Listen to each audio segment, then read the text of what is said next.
C'est un trouble émotionnel et non pas un trouble de l'humeur comme l'est le trouble bipolaire.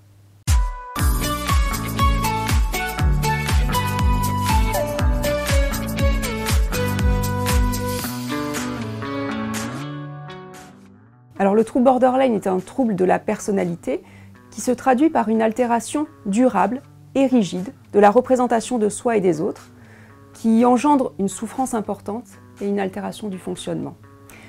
C'est un trouble émotionnel et non pas un trouble de l'humeur comme l'est le trouble bipolaire. Pour les personnes présentant un trouble borderline, la représentation de soi est habituellement fortement en manque de bien-être, de sécurité émotionnelle et de valeur, et la relation affective proche apparaît comme un enjeu considérable. Dès qu'une relation proche semble générer un apaisement de ce manque ou vide, une forte dépendance ou addiction relationnelle va apparaître. Ceci se traduit par un hyper-investissement relationnel, rapide et intense, souvent obsédant, et une idéalisation de la capacité de l'autre à apporter un bien-être durable. Ceci engendre des attentes élevées, et bien entendu, comme l'autre ne sera pas à la hauteur des attentes, beaucoup de déception va être expérimentée, ce qui se traduit par des relations interpersonnelles instables et intenses, comme des montagnes russes. On retrouve également une réactivité et une intensité émotionnelle importante et des comportements impulsifs sous le contrôle de cette tension émotionnelle douloureuse. Une émotion particulièrement fréquente et intense, l'émotion de colère, qui est souvent secondaire à l'émotion de honte.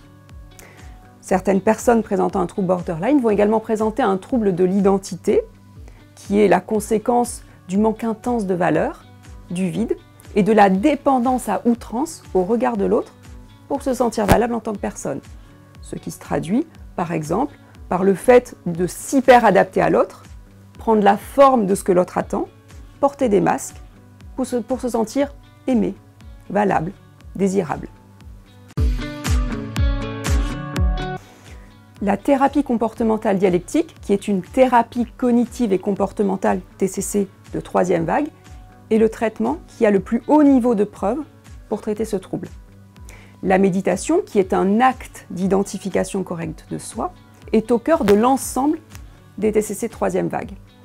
Les données de la littérature scientifique actuelle suggèrent l'importance d'améliorer la prise en charge psychothérapeutique en s'appuyant sur un approfondissement en TCC 3e vague.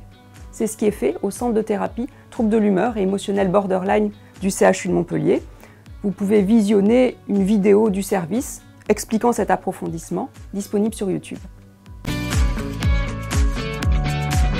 Le trouble borderline naît de transactions entre une vulnérabilité génétique et un environnement invalidant au cours de l'enfance. Alors attention, invalidant ne veut pas dire mal intentionné, mais mal outillé pour aider l'enfant à accueillir et donner sens à ses émotions.